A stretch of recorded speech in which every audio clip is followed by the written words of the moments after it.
How in the world are you going to worship God without music, man? So I asked him, Muhammad, you guys don't have any music? He said, no.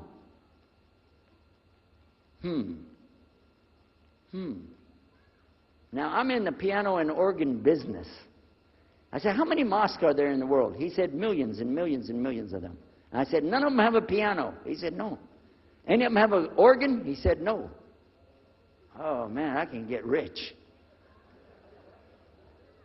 Just introduce some music to these guys, put it in there, you know, bound to be. I said, do the Arabs have any music? He said, oh, Arabs have music. I said, boy, I got it figured out, boy. I can see my next $1 million coming right straight up at me, you know. So then the priest asked again another time, he wanted to go back to the masjid again. He went, this is middle of July, 1991. He went to the masjid with him again. And by the way, this masjid, Sheikh Mohammed Jabali knows it very well, is on Medina Drive in Arlington, Texas. And that's where they were going to, because we were living in Midlothian, just south of Oak Cliff and south of Dallas. So they didn't come back. All night we're waiting. What happened? Very late they came back. And when he came in, I looked. There's Muhammad. I recognized him. Who's the guy with him, though? He's wearing a white jalabiyah, white dress like this. He has a white pillbox cap on his head. And I looked at him and I said, Pete.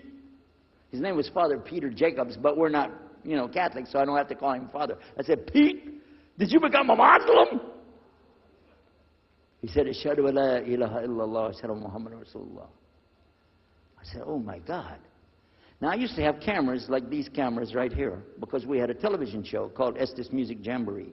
So I got one of our cameras out, opened it up, set it all up on the tripod, and I was going to interview him and ask him, well, you know, well, you went to Islam. What happened? While I was talking to him, though, he fell asleep.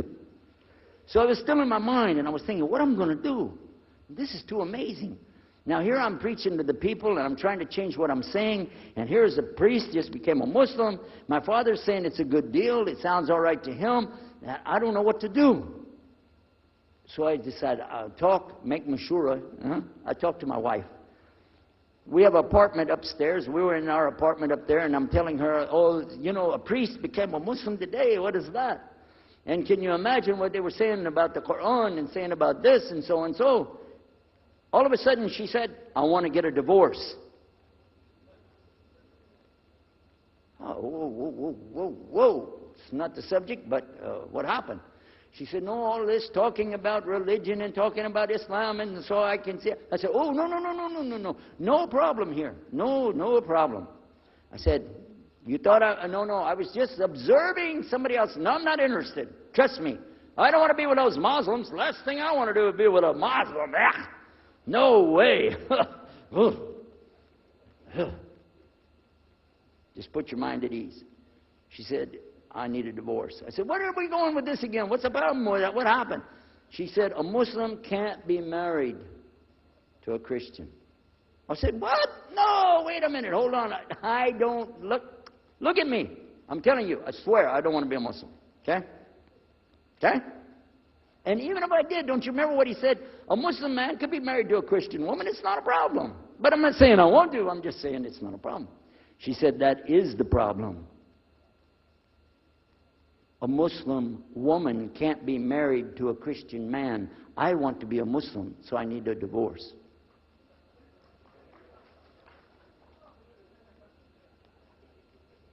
I'll never forget, I was sitting right on the edge of the bed, just sitting there, you know, and I almost fell over. I said, at last, I can tell the truth.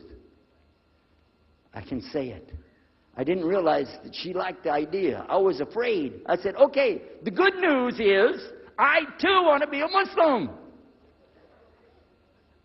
You know what she said? I don't believe you. I said, no, really. I was just saying that because, you know, but for sure, just so you know, I want to be a Muslim. I've been thinking about it. I want to be a Muslim. We're both going to be Muslim. Alhamdulillah, it's going to be great. Right? You know what she said? I don't believe you because you're either lying right now or you were lying 5 minutes ago when you said you didn't want to be a Muslim. And either way, I don't want to be married to a liar. So get out.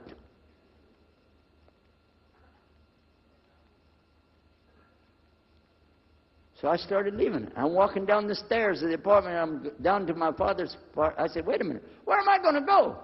This is my father's house. I just got thrown off of my own property. What happened here? So I went to get to Muhammad, and I woke him up. I said, come, you and me, we got to talk. Come with me. And we went outside the house, and we walked those country roads in Midlothian, Texas, until the time for the sun to come up at dawn. And all that time, I talked to him about what's it like to be a Muslim, how do you have to believe, what do you have to do. Let me hear all of it now, and no more playing a game. I'm not debating, I just want to know. Just tell me. Just tell me what's Islam. I need to know what I need to do. And he told me everything, and I realized this is it. I got to make a decision. This is a big deal, though. And he told me, okay, this is up to you. You have to go make a choice for yourself. I can't help you. I said, oh, my God. So when he was praying Fajr, I decided, I've been watching this man praying this direction with his head on the ground. It's so beautiful to see a man humble himself, put his head on the ground to the Rabbil Alameen. I said, oh, my God, let me try that. So I sneaked off somewhere where nobody could see me. Illallah. And then I found a place, a board there, you know, and I bowed down on the ground, and I put my head down on the ground on that board there. And by the way, I'm pretty good at speaking, especially in prayers. I used to make so long a prayer, they wouldn't let me say the prayer at Thanksgiving because the food would be cold. Okay? So, but I put my head on the ground, and only these words came, no more words, just this. Oh God, guide me. That's it. And I was thinking, well, I got to say more than that. Nothing. Oh God, if you're there, guide me. That's it. After a while, I sat up and I looked around. There wasn't any fancy rainbow. It wasn't birds flying around. There was no big signs from above. There was no music, angels, harps, nothing like this. It was just a cloudy day in Texas. But inside, I could realize I had to make some changes. To me, that's what I need to do. There's the problem, it's inside of me. Within a few minutes, it became clear what I needed to do, and I had to develop an idea of how to pull this off.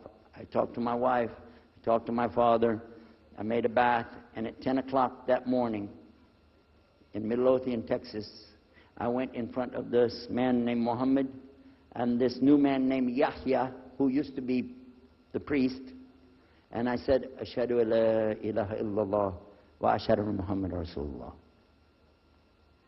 Immediately after that, my wife did her shahada. Ashhadu la ilaha illallah, ashhadu Muhammad Rasulullah. A few months later, my father did his shahada. Ashhadu la ilaha illallah, ashhadu Muhammad Rasulullah. Step by step by step, we saw so many people enter into Islam. We wanted to tell the whole world what is Islam. We wanted everybody to know the real Islam. I said, how could this escape our knowledge? How could we not